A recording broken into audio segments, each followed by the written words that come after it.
para receber os irmãos ali. Gosto de fazer isso, me sinto bem fazendo assim, e é uma forma que eu tenho de confraternizar com os irmãos, mas infelizmente essa circunstância que nós estamos vivendo não está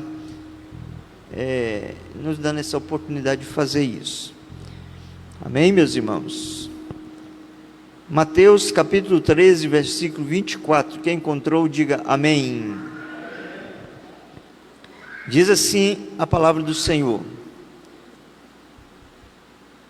outra parábola lhes propus, dizendo: o reino dos céus é semelhante a um homem que semeou boa semente no seu campo. Mas, enquanto os homens dormiam, veio o inimigo dele, semeou o joio no meio do trigo e retirou-se. E quando a erva cresceu e produziu fruto, apareceu também o joio. Então, vindo os servos do dono da casa, lhe disseram: Senhor, não semeaste boa semente no teu campo? De onde, pois, vem o joio? E ele, porém, lhes respondeu: um inimigo fez isso. Mas os servos lhe perguntaram: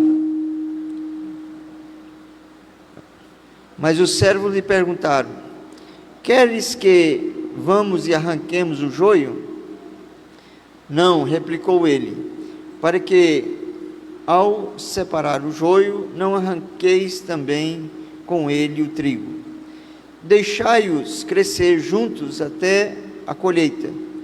E no tempo da colheita, direi aos ceifeiros: ajuntai primeiro o joio, atai-o em feixes para serem queimados, mas o trigo recolhei no meu celeiro. Louvado seja o nome do Senhor. Amém. Os irmãos podem se sentar, louvando a Deus, adorando ao Senhor. Meus queridos irmãos, nós acabamos de ler uma parábola, e a parábola é uma figura de linguagem que expressa uma verdade moral ou espiritual de forma ilustrada, através de uma analogia, de uma história, de algo que a gente conhece, que nós conhecemos, faz uma comparação. E Jesus se utilizou muito deste método de ensino, se utilizou muito das parábolas para transmitir para nós ensinos verdadeiros, verdades espirituais, verdades morais, que precisam ser assimiladas, entendidas por nós e aplicadas na nossa vida, no nosso cotidiano. Esta parábola que nós acabamos de ler, ela não está em nenhum outro evangelho, ela só está apresentada, registrada aqui no evangelho de Mateus. Os outros evangelhos não apresentam essa parábola, e ela está ligada à ideia de um julgamento futuro, de que as pessoas sofrerão um julgamento no futuro. Ela apresenta para nós uma das verdades morais que ela traz para nós, é que nós teremos o julgamento futuro. E então, quando nós lemos a parábola do trigo e do joio, essa parábola que Jesus ensinou para nós, logo depois que ele falou sobre a parábola do semeador, ele então aproveita aquela mesma linha de pensamento e propõe a parábola do joio e do trigo. Vocês prestem atenção, não sei se o pastor falou para vocês que eu vou fazer pergunta. Falou? Não avisou não? Pois é, vou fazer pergunta depois, para ver se vocês prestaram atenção. Então, a parábola do joio e do trigo, ela é apresentada depois que Jesus apresenta a parábola do semeador. E ela tem como objetivo mostrar que no meio do povo de Deus existe também outro povo, ou existe o joio. No meio do povo de Deus existe o joio, que representam aqueles que não têm o temor do Senhor, apesar de estarem dentro da igreja, mas não têm o temor, não se submete a Deus, e eles têm as mesmas características, assim como o joio tem as mesmas características do trigo. Tem muitas pessoas que estão no meio dos crentes e têm todas as características de crente, mas não tem o temor, não produz o fruto no final da história, não vão produzir o fruto.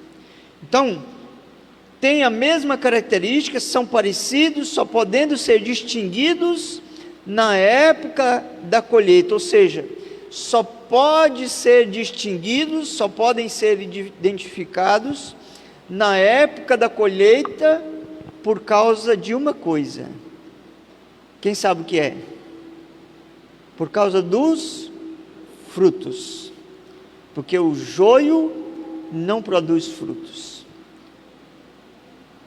O trigo produz, ele produz o seu fruto, mas o joio não produz. O trigo, ele ao final, ele produz o seu grão, o grão dele aparece, ele pode ser identificado, ele pode ser reconhecido como trigo.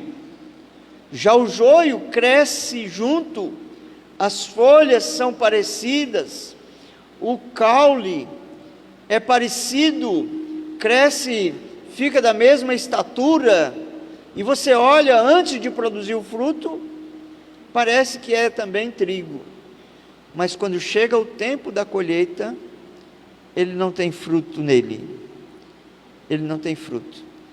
E foi esta a parábola, o objetivo da parábola que Jesus apresentou com esta parábola, é mostrar para nós que assim como no meio de uma lavoura de trigo pode nascer o joio, conhecido como cinzânio ou trigo mau, também no meio do povo de Deus existe pessoas que estão aí dentro da igreja, que sentam do seu lado, que dá a paz do Senhor, mas que não produz o fruto. Mas no tempo da colheita é o tempo que nós vamos reconhecer. Louvado seja o nome do Senhor. Jesus traz para nós essa parábola para dizer para nós: olha, vai haver um julgamento, vai chegar um tempo em que nós vamos ter condições de reconhecer, de distinguir um do outro. E nós encontramos muito isso na palavra de Deus. Muitas vezes nós encontramos Jesus falando, a Bíblia falando para nós: olha, e outra vez vereis a diferença entre o que serve a Deus e o que não serve a Deus. Significa que vão estar todos aí dentro da igreja, que vão estar todos fazendo parte da comunidade cristã, mas existe uma diferença, e ela vai ser apresentada na hora da colheita. Louvado seja o nome do Senhor. Pelos seus frutos os conhecereis. Jesus usa esta palavra no Evangelho de Mateus, no capítulo 7, o versículo 16, e ele declara: olha, a única maneira de desmascarar o joio do trigo, ou de diferenciá-lo, é quando o trigo produz o seu fruto. O joio, ou o cinzânio, como consta na versão da Bíblia, tradução Padre Almeida, ou ainda trigo bastardo, assim como o trigo é uma planta da família de gramíneas e é comum nas culturas de trigo, porém, as suas sementes são tóxicas e prejudicam o crescimento dos cereais. Ela é especialmente nociva ao trigo. Assim como o crente falso, assim como o crente que não produz fruto, também muitas vezes ele é nocivo ao crente fiel, o genuíno crente, aquele que produz fruto.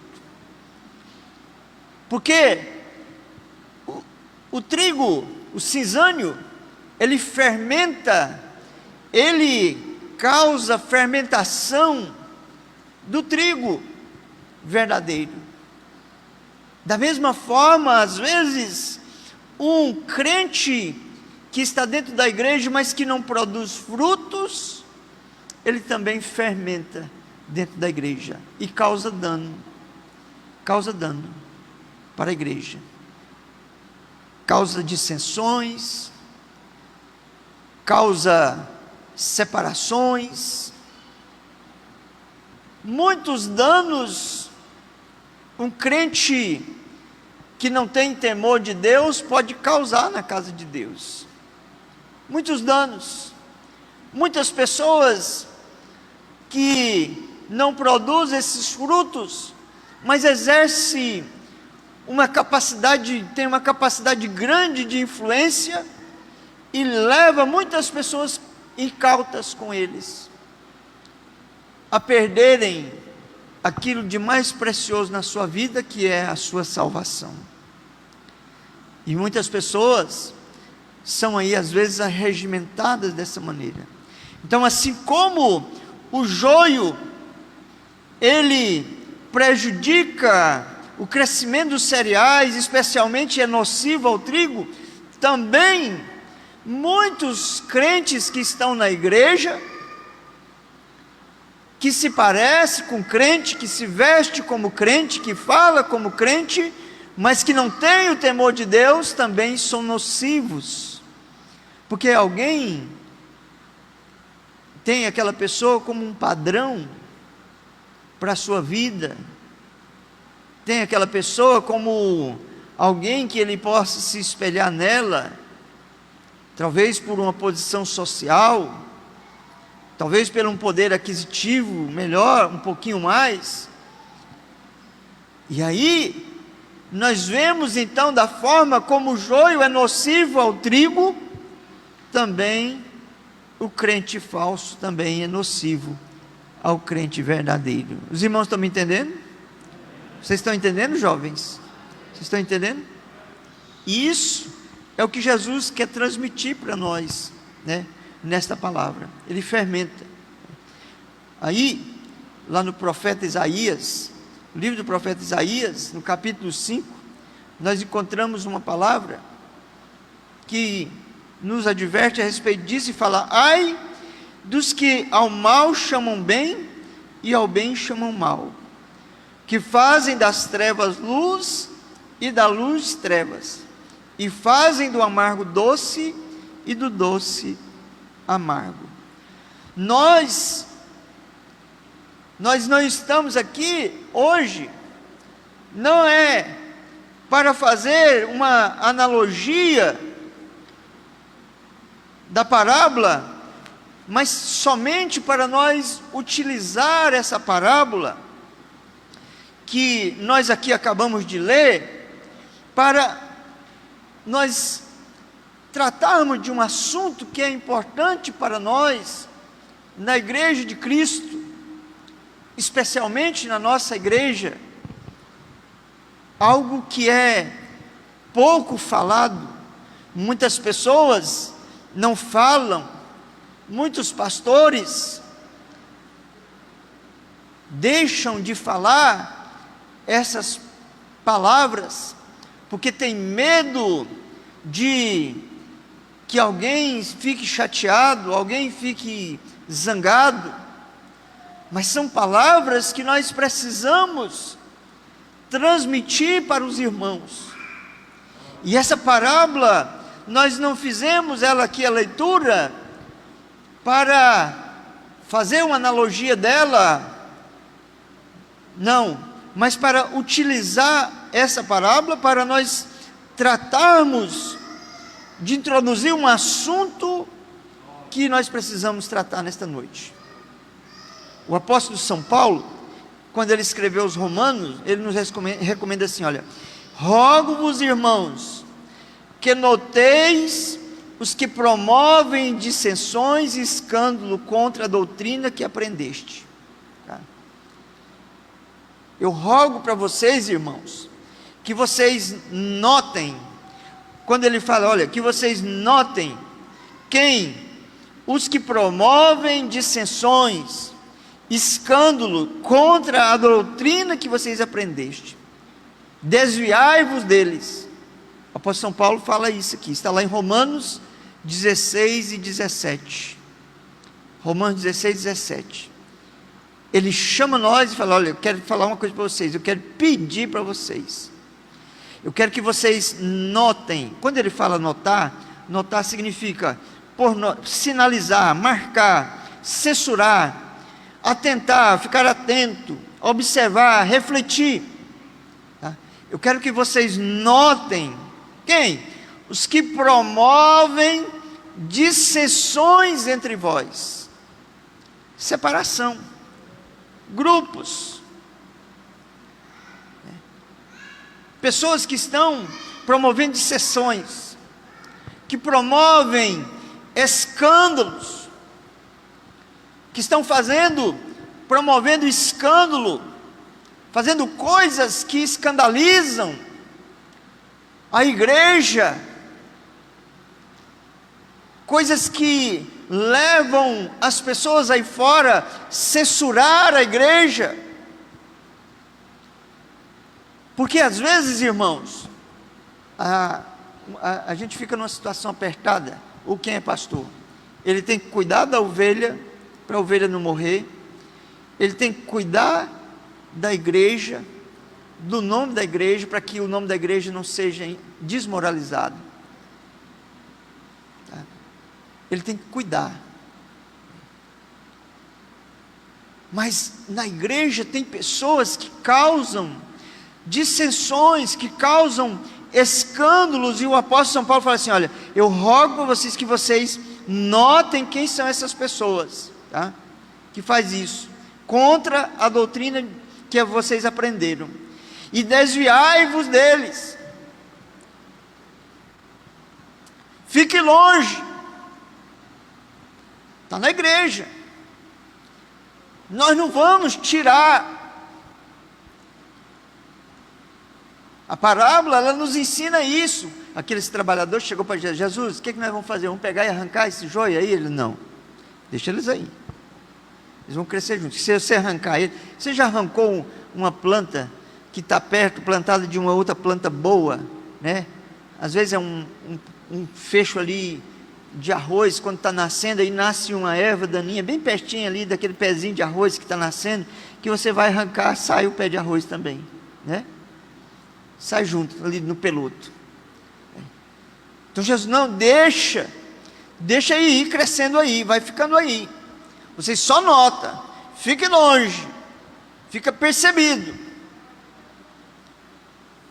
As pessoas que estão dentro da igreja, que não têm temor de Deus, têm que ficar aqui, para que a gente possa ter um referencial,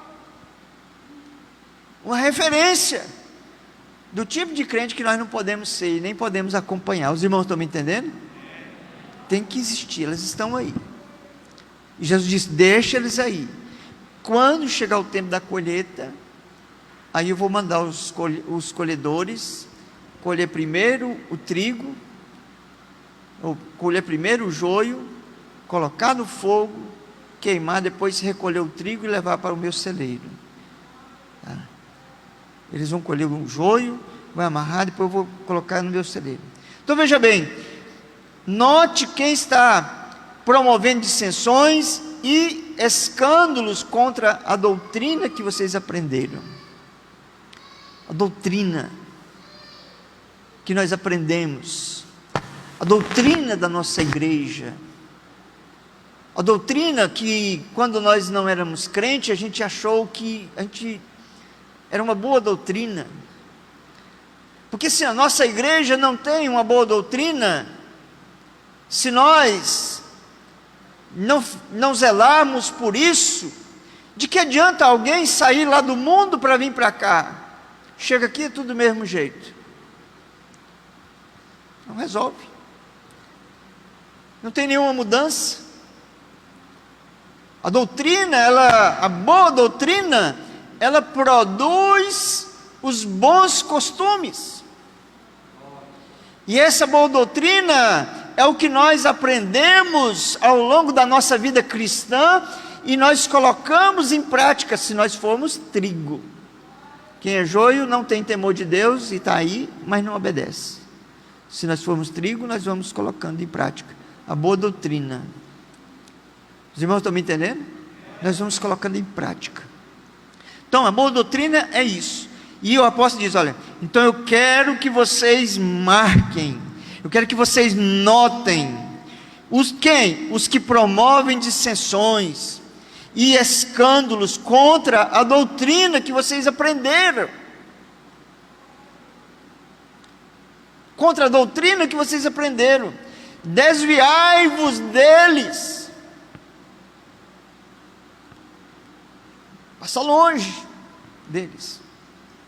Porque, irmão, olha, a doutrina ela é boa, e ela é baseada nos princípios da palavra de Deus. Ela é baseada nos princípios da palavra de Deus, e ela deve ser obedecida. Ela é baseada nos princípios da palavra de Deus. A doutrina, ela tem como referência a palavra de Deus. A boa doutrina, ela entra em harmonia com a palavra de Deus, ela entra em consonância, ela tem apoio bíblico. Essa é a boa doutrina, e ela, quando nós prestamos obediência a ela, se nós formos trigo, aí nós prestamos obediência a ela, ela vai gerar em nós o bom costume. A obediência à doutrina é o principal elemento que nós temos para que a Bíblia Sagrada, para que Deus venha agir na nossa vida. Tem aquele versículo muito conhecido que o presidente citou várias vezes aí na sua campanha. Ele falou assim: e conhecereis a verdade, e a verdade vos... Sabe como é que ela faz isso? Só se você prestar obediência à palavra de Deus, a verdade. Se não prestar obediência, ela não liberta. A ação de libertação de Deus na vida de alguém é quando a pessoa presta obediência à verdade. Os irmãos estão me entendendo? Se ele não prestar obediência, isso não vai acontecer. Se não prestar obediência, ele não vai ser gerado de novo, porque é gerado pela palavra. Se ele não prestar obediência, ele não vai ter a direção que leva para o céu, porque a palavra é luz para o caminho, ela que nos dirige, ela que nos guia, é a palavra. Então, se nós não prestarmos, a obediência é o principal elemento, e o obedecer é que nos faz ser trigo, e o não obedecer é que nos faz ser joio. O obedecer é que faz a nossa casa ser edificada na rocha, e o desobedecer é que faz a nossa casa ser edificada sobre areia. O obedecer é o diferencial da minha vida cristã. Os irmãos estão me entendendo? O obedecer é o diferencial da minha vida cristã. Então, a boa doutrina, ela é baseada em princípios da palavra de Deus e deve ser obedecida. O próprio Senhor fala lá em 1 Samuel 15, 22, fala assim, olha, para mim, muito melhor do que sacrifício, é que se obedeça a minha palavra. Obedecer é melhor do que sacrificar. Então nós devemos prestar obediência. Hoje, a grande dificuldade que nós temos hoje, é das pessoas obedecerem a palavra de Deus. Ouve, mas não obedece. Ouve a doutrina, mas não obedece. Não tem temor. Não teme mais a Deus. Acha que são coisas humanas. A obediência, esse princípio, esse elemento principal da palavra de Deus, de obedecer a palavra de Deus, ele está relacionado com Deus através da sua palavra. Está relacionado à obediência aos pais. Na carta aos Efésios nós encontramos lá no capítulo 6, versículo 1, diz assim, olha, filhos, sede obediente aos vossos pais. E está relacionada aos pastores. Na carta aos Hebreus, no capítulo 13, versículo 17, recomenda para quem? Para todo crente, olha, sede obediente aos vossos pastores, porque eles velam pelas vossas almas, como quem há de prestar conta delas. Por isso que nós precisamos falar, por isso que nós precisamos dizer esta verdade. Doa a quem doer, ache ruim quem achar, mas ela precisa de ser dita. Os irmãos estão me entendendo, meus irmãos? O Senhor fala para nós, lá no livro, parece que no livro de, acho que Jeremias, ele fala assim, olha, eu te coloquei como atalaia sobre a casa de Israel, e se eu te disser para você, falar para alguém que ele está errado, e você não disser, eu vou requerer o sangue dele, ele morrer no seu pecado, eu vou requerer o sangue dele de você. Se eu te disser para você fazer isso, se você não fizer, eu vou requerer o sangue dessa pessoa de você. Tá? E nós precisamos, olha, essa palavra está lá no livro, quer ver? Ezequiel 3:18, abre aí sua Bíblia aí, Ezequiel 3:18, Ezequiel, não é Jeremias, Ezequiel 3:18 até o 21.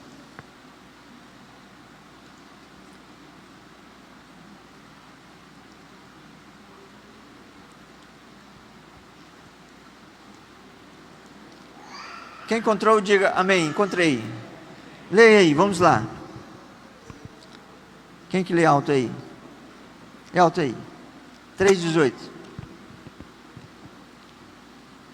Quando eu disser ao ímpio, certamente morrerás, não o avisando tu, não falando para avisar o ímpio acerca do seu caminho ímpio, para salvar a sua vida, aquele ímpio morrerá na sua maldade, mas o seu sangue da tua mão o requererei. Mas se avisares o ímpio, e ele não se converter da sua impiedade e do seu caminho ímpio, ele morrerá na sua maldade, mas tu livraste a tua alma. Pode continuar. Fala do desviado também. Semelhantemente, olha o desviado.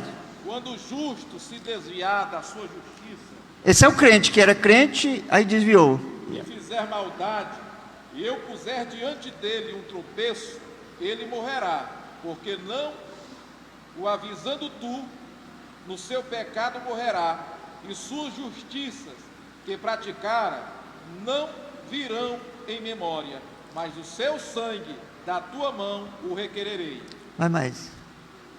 Mas avisando tu o justo, para que o justo não peque, e ele não pecar, certamente viverá, porque foi avisado, e tu livraste a tua alma. Está vendo? Está vendo, irmão? Aí tem pastor que acha que não vai ter nadinha quando chegar lá. Pode fazer o que quiser. Pode, mas depois de ser avisado. Se quiser fazer o que quiser, pode fazer. Não pode ficar sem ser avisado. Olha, se tu fizer assim, está errado. Não dá certo, está diferente da palavra. Os irmãos estão me entendendo? A gente tem que avisar. Por isso que pastor, não é aquele negócio de vem, assim, aquele negócio de emocionante e tal, vai embora, não. Ele tem que ter uma vida no altar, tem que estar aqui, os irmãos saber que é um homem de bem, né? E tem que às vezes ser duro, tem que falar coisas que a gente às vezes não quer ouvir. Mas é o que precisa de ouvir. Os irmãos estão me entendendo? Porque é o que vai te gerar vida, é o que vai te dar o direito de entrar no céu, louvado seja o nome do Senhor por isso. É a doutrina que você precisa de prestar obediência a essa doutrina, tá? Os princípios da palavra de Deus não é literal, são coisas da conveniência. Quando nós abrimos a palavra do Senhor, lá na primeira carta aos Coríntios, no capítulo 10, se você encontrar aqui, ó, no capítulo 10, versículo 23, diz assim, olha, 10 e 23 fala assim, ó, olha, todas as coisas são lícitas, mas nem todas as coisas convêm. Todas as coisas são lícitas, mas nem todas edificam. Está vendo? Então, os princípios da palavra de Deus não é literal, são coisas convenientes. Tem coisas que não convém eu fazer, eu não posso fazer. Olha, irmão, você não encontra na palavra de Deus aqui, você pode caçar aqui, para todo lado aqui, você não vai encontrar na palavra de Deus dizendo assim, olha, obreiro ou alguém que é crente, não pode sair aí viajando com uma mulher, com outra mulher, só os dois. Ou pegar uma mulher que não é a sua, botar na garupa de uma moto e sair andando aí. Não está escrito na Bíblia, mas não convém. Não convém. Tem que sair da aparência do mal. Não é conveniente. Então, nós procuramos agora viver uma vida de acordo com aquilo que é conveniente, segundo os princípios da palavra de Deus, para que a gente possa demonstrar, produzir os frutos. Os irmãos estão me entendendo? Vocês estão me entendendo? A gente tem que ter esses cuidados. São cuidados que a gente precisa de ter. Olha, as doutrinas da igreja, hoje existe dificuldade até do crente que é trigo, o crente que é crente de verdade, de verdadeiro, de frequentar regularmente os cultos, e eles passam a se tornar alvos fáceis das doutrinas de Satanás, que são oriundas, que são originadas na TV, na internet, na porta das casas, naquele grupinho sentado ali.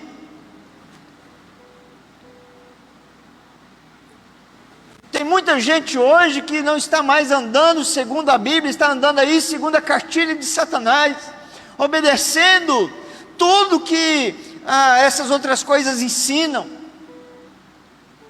Já estamos adotando, querendo colocar dentro da igreja. A gente aceita Jesus como Salvador. Não, eu quero ir para a igreja, eu quero ficar livre dessa vida que eu vivo, dessa maneira, eu quero mudar minha vida. Aí vem para a igreja, chega aqui, quer trazer essas porcarias lá do mundo para cá, para dentro, os costumes velhos de lá para cá. Quer viver da mesma maneira como vivia lá? Então vive lá, uai. Não precisa vir para cá, é para ter uma mudança. Você vai ajustar a sua vida segundo a palavra de Deus, obedecendo as doutrinas da igreja, assimilando na sua vida novos costumes, novos hábitos, um estilo de vida diferente que glorifica a Deus. Os irmãos estão me entendendo, meus irmãos? Vou mais um pouquinho, tá? Vou dar mais uma apertadinha aqui. Olha, hoje nós estamos com dificuldade. As pessoas estão aprendendo mais, estão se tornando alvos das doutrinas que são aprendidas aí na TV. A TV está ensinando tanta coisa aí. Está ensinando tanta coisa. Tem muito crente achando que as coisas que a TV está ensinando está certo. E não estão indo para a palavra de Deus para ver se está certo lá. E aí estão indo para lá. E tem que tomar cuidado. Olha, tem que tomar cuidado. Viu? O rádio, as praças, as conversas nas portas com as comadres, né? Enquanto que a palavra, ela não recomenda assim. A palavra de Deus não recomenda para ser desse jeito. Olha como é que diz a palavra de Deus. Abre aí em Deuteronômio capítulo 12. Deuteronômio capítulo 12. Abre aí no versículo 4. 12 e 4. Olha o que diz, olha. Não fareis assim para com o Senhor vosso Deus, mas buscareis o lugar que o Senhor vosso Deus escolher de todas as vossas tribos, para ali pôr o seu nome e sua habitação, e para lá ireis. Que lugar é esse, irmão? A casa de Deus. Quando a gente sai de casa e fala, eu vou lá para a casa do Senhor. Aqui nós chamamos de igreja, mas ali na porta tem o nome de Deus. Nós entendemos que Deus habita aqui. Nós reverenciamos este lugar, por quê? Porque nós acreditamos que Deus habita aqui. Aqui é um lugar que não pode ser profanado, é um lugar de reverência, não é um lugar para ficar andando para lá e para cá, não é um lugar para a gente entrar aqui vestido de qualquer maneira, viu? A gente precisa de ter reverência. Eu conheci uma mulher chamada Maria do Cordeiro, uma devota de Padim Padiciço, que aceitou Jesus como Salvador, lá no Juazeiro. Maria do Cordeiro. A irmã Maria do Cordeiro, quando ela não era crente, na casa dela, lá no Juazeiro, toda casa tem um altar para o Padim Padiciço. Vocês sabiam disso? Quem é que sabia disso? Lá toda casa tem um altar, e todo ano eles fazem a renovação do altar. E a irmã Maria do Cordeiro, a sala da casa dela, se entrava na casa dela, e aí continuava para ir seguir para os outros cômodos da casa. Mas você virando para cá, tinha um lugar separado assim, onde tinha o altar, ali do Padim Padiciço. Ela não deixava nem mulher chegar ali, mal vestida, que era para não mostrar nada, para a estátua do Padim Padiciço, porque aquele lugar não podia ser profanado. Os irmãos estão me entendendo? E hoje na casa de Deus, a pessoa vem de qualquer maneira, vem se amostrando de todo jeito, não tem reverência, para lá, para cá, vai, vem, não escuta nada, não sabe o que veio fazer aqui. Aqui é a casa de, olha, não fareis assim para com o Senhor vosso Deus, mas buscarei o lugar que o Senhor vosso Deus escolher de todas as vossas tribos, para ali pôr o seu nome e a sua habitação, e para lá ireis. Ou seja, vai lá, vai congregar, é para ir para lá. Eu fiquei na igreja mesmo, em casa mesmo, assisto na TV a mensagem aqui do pastor fulano de tal, vejo pela internet. Não, para lá ireis. A esse lugar fareis chegar os vossos holocaustos, e os vossos sacrifícios, e os vossos dízimos, e a oferta de vossas mãos, e as ofertas votivas, e as ofertas voluntárias, e os primogênitos das vossas vacas e das vossas ovelhas. Lá lançareis perante o Senhor o vosso Deus, e vos alegrareis em tudo o que puserdes a vossa mão, vós e as vossas casas, no que vos tiver abençoado o Senhor vosso Deus. No que tiver abençoado o Senhor vosso Deus. O versículo ainda diz assim, não procedereis em nada segundo estamos fazendo aqui, cada qual tudo o que bem parece aos seus olhos. O povo estava fazendo do jeito que eles queriam, do jeito que eles achavam que não, acho que está certo, é assim, e fazia. Não, as coisas de Deus têm regras, tem normas, tem doutrina, tem coisas que nós precisamos observar. Não é assim não, cada um andando conforme acha que faz do jeito que quer. Pessoas desse jeito é conhecido na Bíblia como ovelhas que não têm pastor, perdidas. Na casa de Deus não é assim. Os irmãos estão me entendendo, meus irmãos? Não é assim, tá? Na casa de Deus não é assim. Vamos mais aqui, olha, o 31, capítulo 31, versículo 12, ó, diz assim, olha: ajuntai, ou seja, congregai o povo, os homens, as mulheres, os meninos e o estrangeiro que está dentro da vossa cidade, para que ouçam e aprendam e temam ao Senhor vosso Deus e cuidem de cumprir todas as palavras dessa lei. Congregai. O que é congregar, irmão? O que é congregar? É sair lá da minha casa e vir para a igreja. O que é congregar? É sair lá da minha casa e vir para... Isso é congregar. Congregai o povo. Quem que é esse povo? Os homens, as mulheres.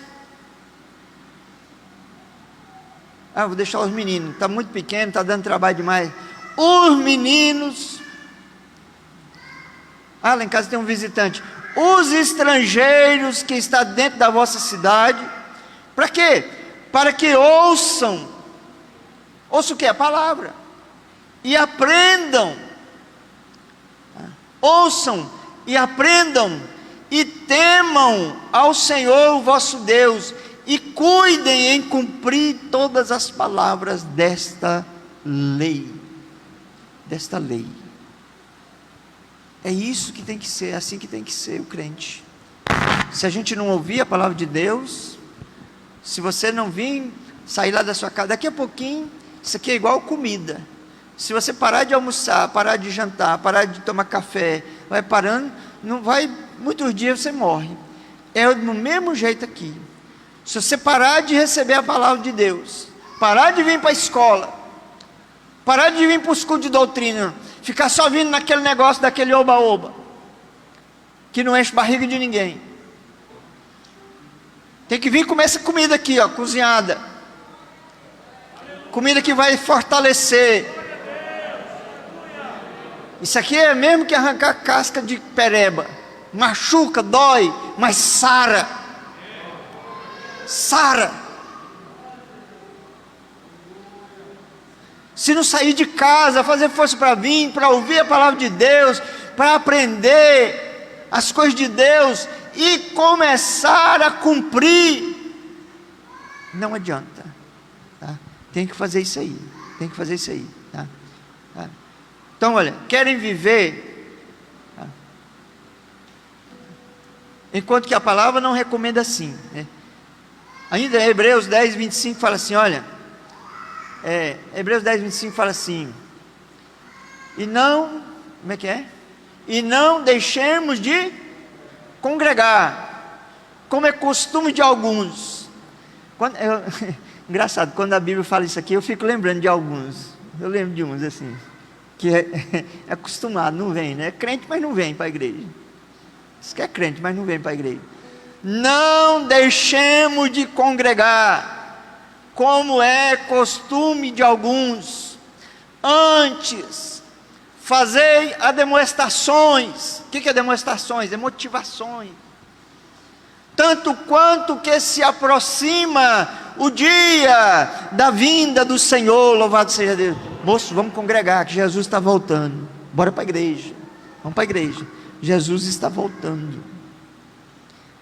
Ao invés de deixar de congregar, vamos motivar as pessoas. Quem? Meu vizinho que não está vindo. Ei, vamos para a igreja. Alguém que está dentro de casa. Ei, está chegando a hora de ir para a igreja. Tem gente que vai nas casas dos outros na hora de ir para o culto. Não vai não, irmão. Se for na sua casa, você fala: olha, vai embora tomar banho para nós ir para a igreja, que eu também vou tomar banho agora para nós ir para a igreja. Viu? Gente que não vai, atrapalha quem quer ir. Viu? Não pode ser assim. Não pode ser assim, tá? Enquanto a palavra de Deus não recomenda assim. Essas pessoas às vezes preferem acreditar em outras coisas. Querem viver uma fé descompromissada, rejeitando muitas ordenanças do Senhor. Querem viver uma fé descompromissada. Por exemplo, querem ser crente, rejeitando, por exemplo, o batismo. Quantos crentes que já têm mais de 12 anos de idade já podem batizar, mas não batizam? Por quê? Porque eu não quero ter compromisso com Jesus. Acho que eu ainda quero fazer algumas coisas erradas. Eu não vou nem perguntar. Se eu pedir assim: levanta a mão, e quem tem mais de 12 anos de idade aqui não é batizado, eu acho que vai levantar muita gente a mão. E era para ser assim, irmão, quando estava inteirando 12 anos, que tem o batismo: ei, pastor, eu quero batizar, eu já posso batizar, eu quero me batizar, eu quero ter compromisso. Não, as pessoas estão querendo ter uma fé descomprometida, descompromissada, rejeitando batismo. Lá em Marcos 16, diz assim a palavra do Senhor: olha, quem crer e for batizado será salvo.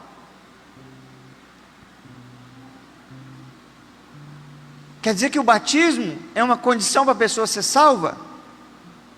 Não, não é. Teve gente que foi salvo sem ser batizado, mas não teve oportunidade de batizar. Mas quem crê e não morrer antes de ter um batismo, e você não batizar, rejeitar o batismo, não querer fazer compromisso com o Senhor, a Bíblia diz que não é salvo. Por quê? Porque não quer compromisso. Quem crer e for batizado será salvo.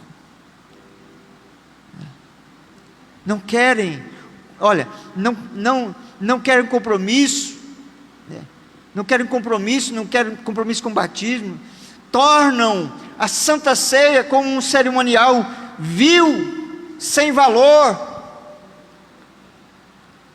Tem gente deixando de ceiar por coisa toa. Abre sua Bíblia aí, 9:13. Você acredita que a palavra de Deus ainda é a verdade de Deus? Abra sua Bíblia aí, no livro de Números, capítulo 9, versículo 13. Pastor, me sei no Antigo Testamento. É no Antigo Testamento mesmo, é a Páscoa. A ceia não é a Páscoa? É ou não é? É. A ceia é a nossa Páscoa. 9:13. Olha o que diz a palavra do Senhor.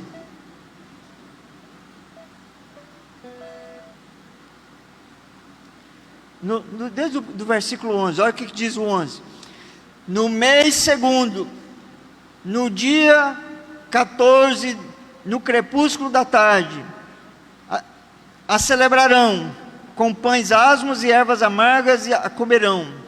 Dela nada deixarão até amanhã, e dela não quebrarão o osso algum, segundo todo o estatuto da Páscoa a celebrarão. Agora o 13, preste atenção. Porém, se um homem achar-se limpo e não estiver de caminho, ou seja, não estiver viajando. O que é um homem achar-se limpo? Alguém que está em comunhão, que é batizado, e não estiver de caminho. O que é caminho? Viajando. E hoje já tem uma solução para isso. E não estiver de caminho e deixar de celebrar a Páscoa, essa alma será eliminada do seu povo, porquanto não apresentou a oferta do Senhor a seu tempo. Tal homem levará sobre si o seu pecado. Viu, irmão? Tem gente deixando de ceiar à toa, porque chega cansado da roça, chega cansado do trabalho, está deixando de cear, está pulando uma ceia para cear só na outra, achando que o tempo que vai pular, que vai esquecer do pecado, vai resolver. Estão fazendo da ceia um cerimonial vil, sem valor, não estão dando o valor que precisa dar. Eu falei que na ceia passada aqui, eu falei umas coisas para os irmãos aqui, do valor que tem a ceia para nós. Estão fazendo dela um cerimonial vil. E hoje, até quem está viajando, eu me lembro quando eu viajava, eu era viajante, eu saía de casa lá, ia lá no pastor, pegava minha carta de recomendação e saía viajando, passava aqui, eu vinha aqui, passava nessa balsa, entrava aqui para o lado de balsa aqui, saía lá em Santo Inês e tal aqui, viajando, ficava 30 dias viajando. No dia da ceia, todo primeiro domingo do mês, todo lugar faz ceia. No dia da ceia eu chegava para o pastor da igreja da cidade onde eu estava e apresentava a minha carta. Olha aqui, pastor, eu estou aqui na sua cidade, eu sou membro da igreja, está aqui a minha carta aqui, ó, e hoje a ceia aqui, eu quero participar da ceia com vocês, o senhor me permite? O pastor permitia. Não tem nenhum problema mais de estar viajando. Por quê? Porque todo lugar tem igreja hoje e dá ceia no mesmo dia. Mas não, passa 2 meses, 3 meses sem ceiar, depois volta a ceiar de qualquer maneira, fazendo da ceia um cerimonial vil, sem valor. Olha o que diz aí, olha: se um estrangeiro que habita entre vós e também celebrar a Páscoa ao Senhor, segundo o estatuto da Páscoa e segundo o seu rito, assim a celebrará. Um só estatuto haverá para vós outros, assim para o estrangeiro como para o natural da terra. Até gente que está viajando, que estiver aqui, ele celebra, ele observa o estatuto da Páscoa, ele é membro da igreja, pode ceiar. Os irmãos estão me entendendo, meus irmãos? Aí as pessoas deixam, né, qualquer coisa.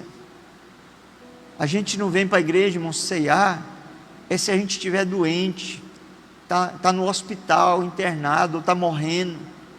Aí que a gente não vem, a gente liga para o pastor e fala: pastor, olha, eu estou doente, traz a ceia para mim.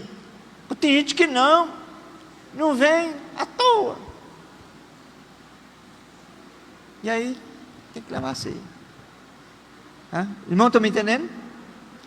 Não tem compromisso com a manutenção da obra, nem com os obreiros. Não querem ter compromisso com a manutenção da obra de Deus. Acha que a igreja recebe ajuda aí do governo federal, do governo estadual, da prefeitura? Não, a obra de Deus é mantida pela igreja. Viu?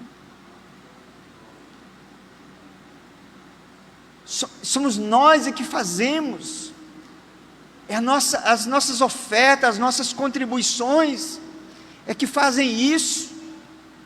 A gente quer fazer as coisas de Deus pedindo para o governador, pedindo para o presidente, pedindo para o prefeito, quer oferecer os nossos sacrifícios desse jeito. Davi chegou num lugar aí com uma pessoa que era dono de uma terra, falou assim: olha, eu queria te comprar essa terra aqui para me fazer um altar, para me oferecer o sacrifício para o Senhor. O camarada dono da terra falou assim: não, Davi, você não precisa de me comprar, não, eu vou te dar essa terra aí, vou te dar até os bois para você. Ele falou: não, eu não quero, eu não vou oferecer para Deus uma coisa que não me custou nada.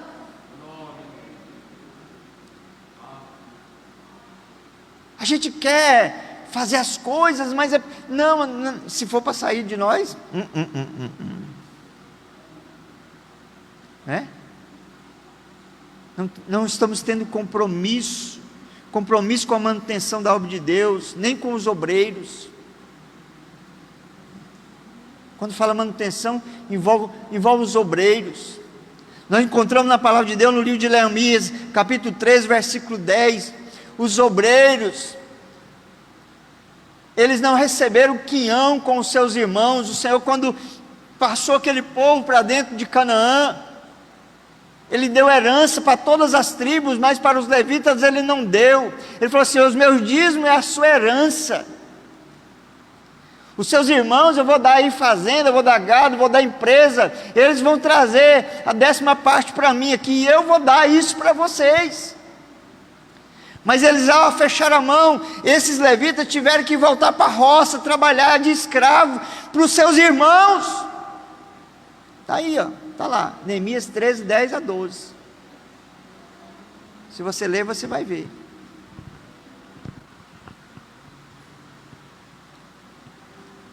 Viu? Não tem compromisso, não querem ter compromisso. Olha, irmão, essas doutrinas, elas não são imposições, coisas superficiais, mas são expressão de amor e temor a Deus, tá? Tudo visando glorificar o nome de Deus. Quando nós fazemos qualquer coisa, ou quando nós deixamos de fazer alguma coisa, nós estamos fazendo isso em temor a Deus, em submissão a Ele, em respeito a Ele, em honra a Ele. Quando a gente faz ou deixa de fazer qualquer coisa, olha, quer ver? Vou dar um exemplo para vocês aqui, ó.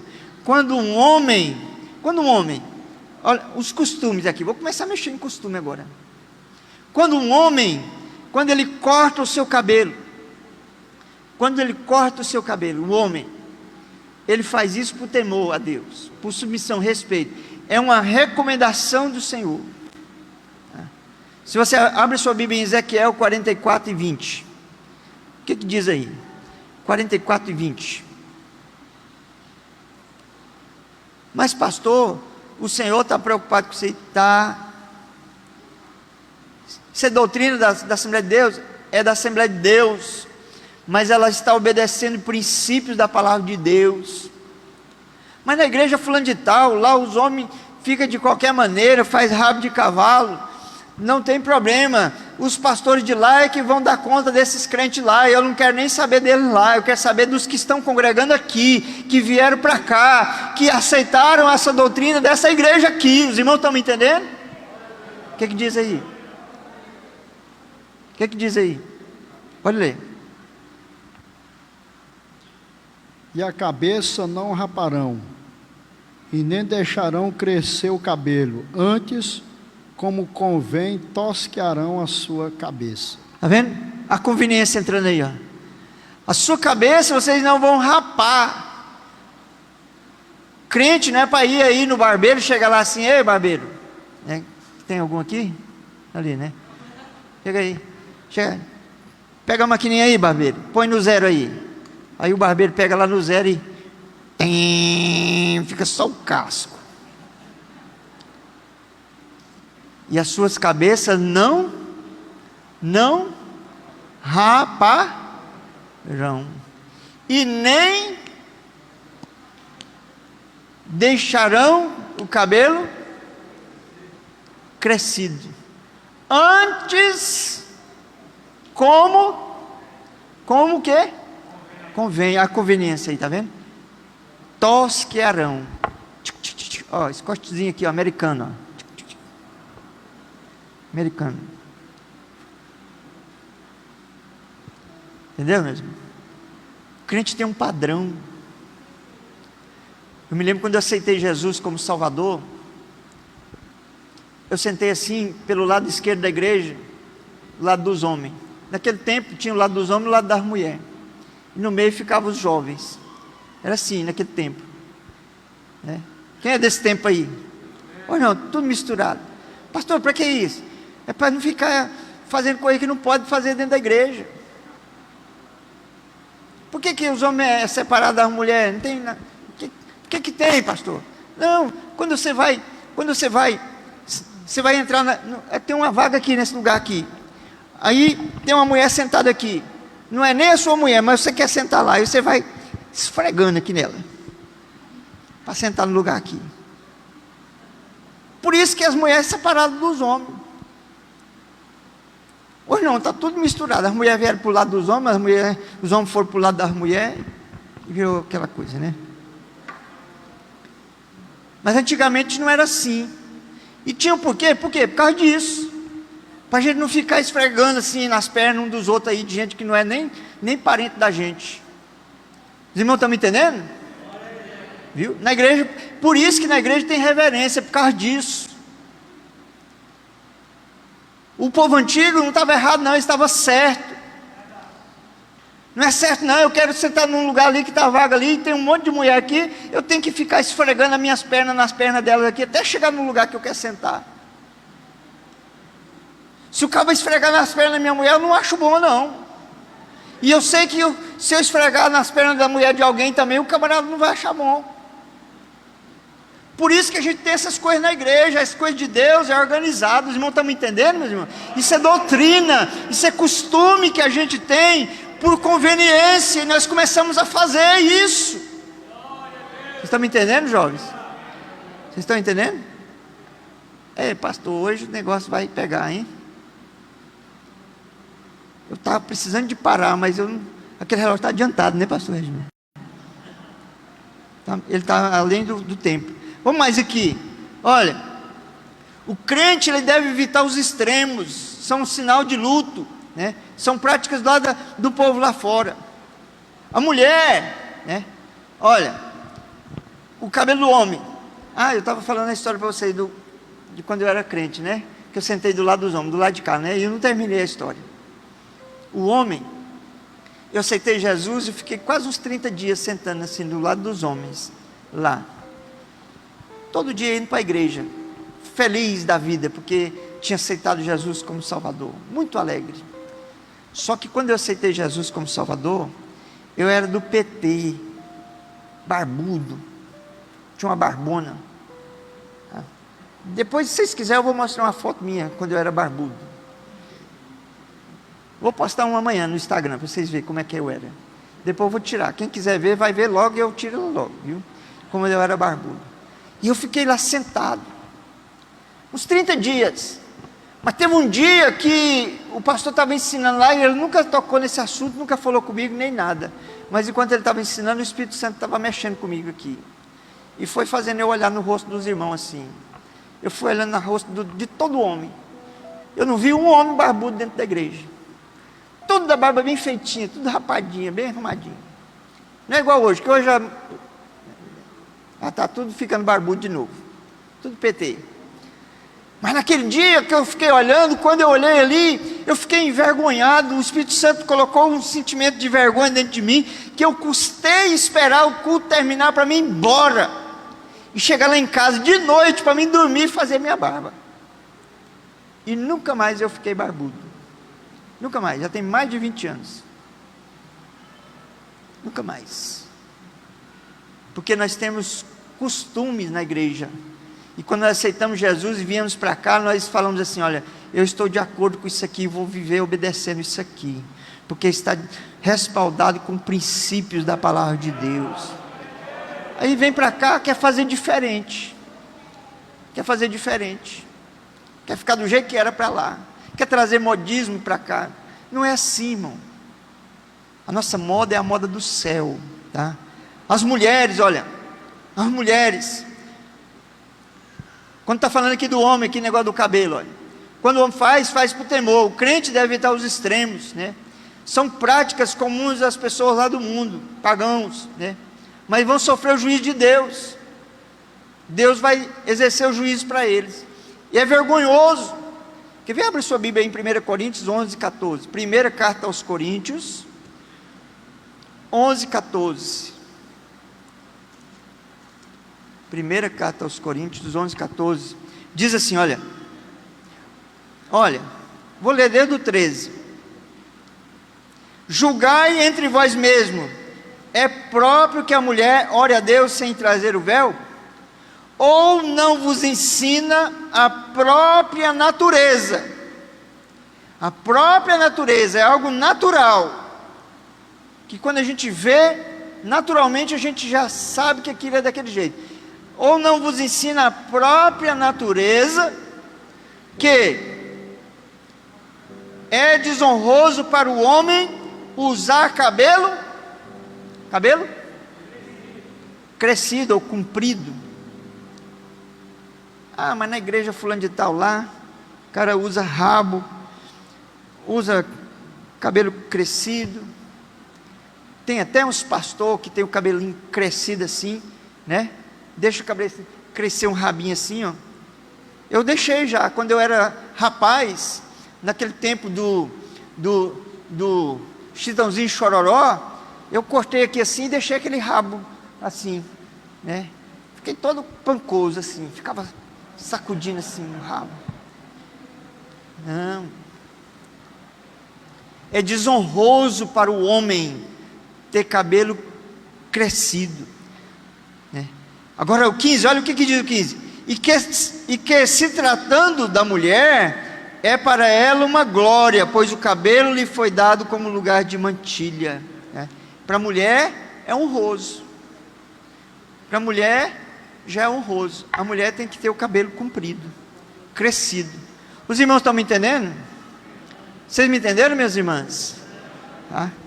Para a mulher já o cabelo é crescido, é honroso para ela. A mulher é honroso ter o cabelo crescido. Tá? O vestuário masculino e feminino, Deus na sua sabedoria, em relação às infinidades de costumes existentes no mundo, coloca cada um no seu contexto, desde que haja distinção e modéstia. O vestuário, ele vem para você distinguir se uma pessoa é homem ou se é mulher. Quando você vê um homem vestido de mulher, você fala assim: olha o homem ali vestido de mulher, não é? Então a roupa, ela serve para distinguir, para sinalizar se uma pessoa é homem ou se é mulher. É por isso que homem veste roupa de homem, mulher veste roupa de mulher. E Deus não coloca na Bíblia e fala assim: o homem tem que vestir calça e a mulher tem que vestir saia, não. Ele não fala isso não. Mas ele fala sobre esse assunto. Você quer ver como é que ele fala? Abra aí a sua Bíblia em Deuteronômio 22 e 5. E você vai ver Deus falando sobre isso aí. Deuteronômio 22 e 5. Olha como é que Deus fala. Olha como é que Deus fala. Olha. A mulher não usará roupa nem o homem veste peculiar porque qualquer que faz tais coisas é abominável ao Senhor. Você sabe o que é abominável, irmão? É quando Deus olha assim e sente asno. Sabe que trem que você não aguenta mais ver? Você está vendo aquilo ali, mas não está aguentando mais aquilo ali. Isso é quando você está abominando. Quando a pessoa fala assim: abusei aquele trem ali, abusei aquela pessoa, não tem isso? Pois é o que Deus sente. Qualquer que faz isso. Mas ele não falou, ele falou assim: olha, a mulher não vai vestir roupa de homem, nem o homem vai vestir roupa que é particular da mulher. Por quê? Porque no mundo tem uma infinidade de costumes, de culturas. E o que Deus quer é fazer a distinção. Mas aqui no Brasil nós temos a nossa cultura. E aqui na nossa cultura nós sabemos o que é uma roupa de homem e o que é uma roupa de mulher. Na nossa cultura. E o que Deus quer é isso, que aqui na nossa cultura, homem vista roupa de homem e mulher vista roupa de mulher. Vocês estão me entendendo? Porque a veste é para trazer distinção e modéstia. O que é modéstia? Vergonha, pudor. Porque não adianta: eu sou da Assembleia de Deus, né? E eu visto saia, aí vem com a saia desse tamanho para a igreja. Mas eu estou na doutrina da igreja, né? Estou de saia. E vem.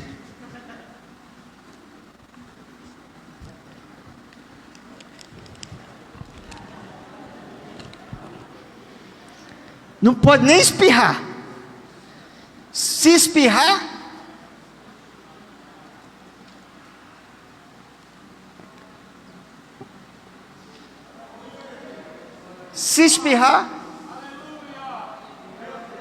está usando roupa de mulher, mas não está usando de mulher de vergonha. Tem que ser roupa de mulher que tem vergonha. Tem homem que veste calça, mais umas calças mostrando a metade da polpa, com a cueca de fora. Hoje tem umas calças que o negócio dela vem até aqui embaixo, aqui, eles andam assim, com a bunda de fora. E aquela calçona velha, aquela cueca velha encardida, que ali vai saindo aquele suor, aquele negócio, aquele trem, vai ficando ali, e o cara acha que está bonito, né? E vem para a igreja, desse jeito aí. Está usando roupa de homem, mas não é de homem. Viu? Tem que ter pudor. Nós temos que ser diferentes. Nós precisamos de ser diferentes. Os irmãos estão me entendendo? Os jovens, vocês estão me entendendo, jovens? Vocês não estão zangados comigo ainda não, né? Não? Posso ir mais um pouquinho? Vou falar alguma coisinha aqui então, olha. Então veja bem, olha. Vestuário masculino e feminino, Deus na sua sabedoria em relação à infinidade e tal, né? Com distinção e modéstia, prudência, pudor, respeito, simplicidade, vergonha. Outro dia eu vi na rede social um cara que não é crente, falando que tipo de roupa que a pessoa vai para a igreja. O cara não é crente, é um desses estilistas aí, gay. Mas ele falando para uma mulher rica lá, falando, olha, mulher, roupa de ir para a igreja aqui não pode ficar mostrando, tem que ser tampado aqui, né? Não é roupa rachada. O cara é gay. E ele sabe que na casa de Deus é um lugar de respeito. Está entendendo? Tá? Você não vem para cá como você vai para uma praia. Não. Com a roupa transparente, uma roupa não. Veja o que está vestindo, tá? Porque você está indo para a casa de Deus. Está indo para a casa de Deus. Vou mexer com vocês agora, viu? Quero falar uma coisinha aqui com vocês aqui, ó. Sobre os jovens. O namoro. Eu vou gastar 10 minutos. O namoro.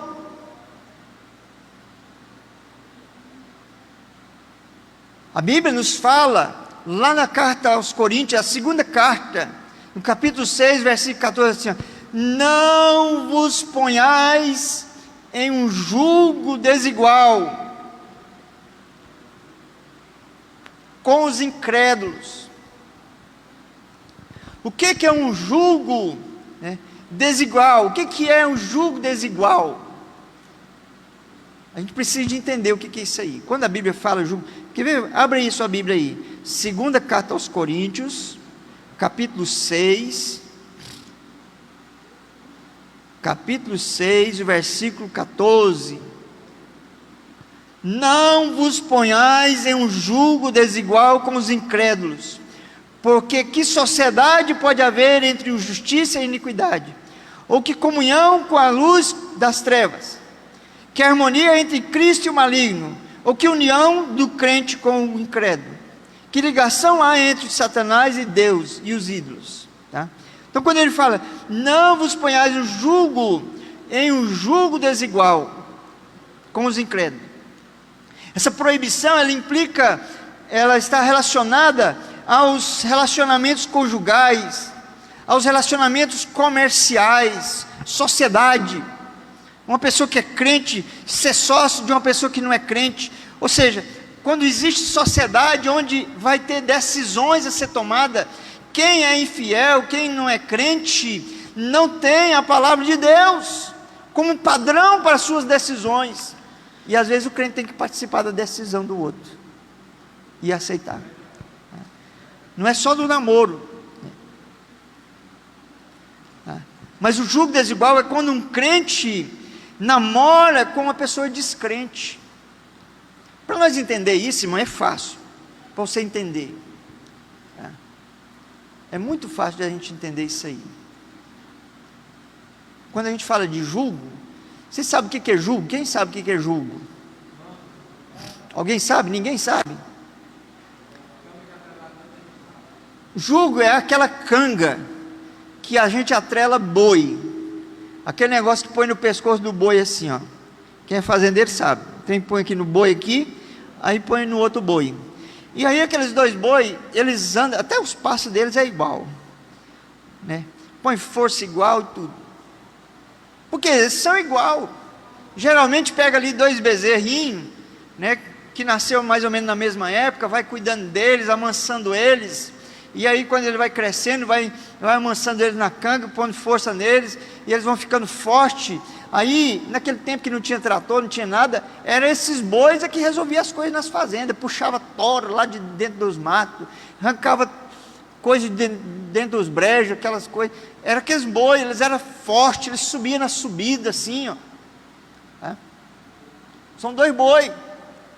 Agora, um jugo desigual é mesmo que você pegar um boi, colocar de um lado de cá um boi, do outro lado você põe um porco. Aí você põe um porco. Põe de cá assim da canga um boi, e de lá você põe um porco. E você vai ver que bagaceira que vai virar. Ou põe um bode, você vai ver que bagaceira que vai virar. Porque é um jugo desigual, viu? Porque, olha, irmão, quando fala de namoro de jovem, crente com descrente, o primeiro argumento que vem, isso aí eu estou cansado de saber. Primeira coisa que a pessoa fala, que é uma pessoa, não, é gente boa demais. E eu não duvido. A pessoa boa demais, a família boa. Primeira coisa que vem, a primeira argumentação que vem para a gente é essa. Você está entendendo? Primeiro argumento. Mas pode ser a pessoa mais boa, se ela não obedece a Deus, ela não tem a palavra de Deus como regra de sua fé, não vai dar certo. Um momento ou outro vai dar errado. Num momento ou no outro vai dar errado. Por quê? Porque é um jugo desigual, é a palavra de Deus que diz isso. A própria Bíblia responde, lá no livro de Amós, capítulo 3, versículo 3, o que fala lá? Andarão 2 juntos, se não estiver de acordo? Anda? Não anda. Só anda junto se estiverem de acordo. Olha, vamos para a igreja, vamos orar, vamos fazer uma campanha de oração aqui. Só anda junto se estiverem de acordo, porque tem gente boa, que aí casa, aí quer levar a vida do jeito que era antigamente. Tem muito camarada aí que casa e esqueceu que casou, e continua querendo ser solteiro do jeito que era antigamente, bebe, fuma, e ainda quer que a mulher vá, e aí outros não querem que a mulher vá para a igreja. Que feiura, uma mulher às vezes é crente, vai para a igreja, o marido vai para o boteco. É um jugo desigual, é igual você cangar um boi com um porco, um boi com um cabrito. É isso que a Bíblia está falando, para você entender isso aqui. Tá? Porque quem não é crente, ele não obedece. Olha aí, na carta aos Romanos, capítulo 8, e o versículo 7. Carta aos Romanos 8 e 7. Carta aos Romanos, capítulo 8, versículo 7. Olha o que diz, olha. Diz assim, olha.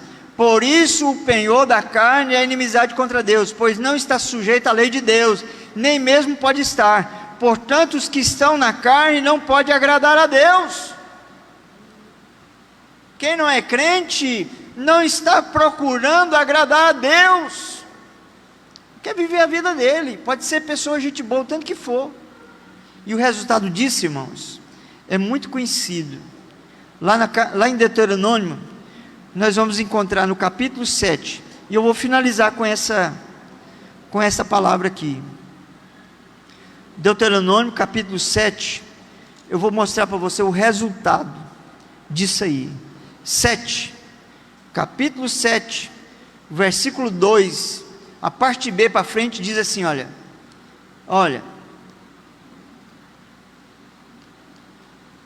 não farás com elas aliança, nem terás piedade delas, nem contrairás matrimônio com os filhos dessas nações, não darás tuas filhas aos seus filhos, nem tomarás suas filhas para seus filhos, pois elas fariam desviar teus filhos de mim, para que servissem a outros deuses, e a ira do Senhor se acenderá contra vós outros, e depressa vos destruiria. Porque o objetivo dessas uniões, o resultado dela, é fazer o crente desviar. Ah, pastor, mas fulano de tal não era crente, casou, e aí fulano aceitou. Aqui e acolá você vê uma história dessa aí, mas não é sempre assim não. Não é sempre assim não. E Deus alerta para nós, olha, eles vão fazer os filhos de vocês se desviarem de mim. O objetivo é esse, fazer eles se desviarem de mim. Então não vos ponhais em um jugo desigual. Nem olhe. É um rapaz que não é crente? Não olha não. É uma moça que não é crente? Não serve para você. Por quê? Porque eu sou crente. Sou crente. Para mim só serve se for crente. Ah, mas gente boa, é rico, não sei o quê. Não interessa. A não ser que você esteja mais interessado em ficar rico do que ir para o céu. Porque o objetivo, né, do inimigo é esse. É fazer você se desviar dos caminhos do Senhor. Eu mesmo faço de tudo para não desviar. De tudo mesmo. E então nós precisamos tomar esses cuidados. São doutrinas. São coisas que são ensinadas dentro da igreja, que estão fundamentadas na palavra de Deus e que nós estamos deixando de lado, que nós não estamos mais querendo. E até quando o pastor fala, a gente fica assustado. E quando alguém é disciplinado por conta disso aí, às vezes até sai da igreja. Mas nós não podemos esquecer que nós aceitamos Jesus na Assembleia de Deus. Ela tem doutrina, as suas doutrinas são boas, e essas doutrinas geram bons costumes, e nós vivemos nesses bons costumes. Por quê? Porque o que era pecado antigamente, ainda hoje é pecado para nós. Ainda hoje é pecado.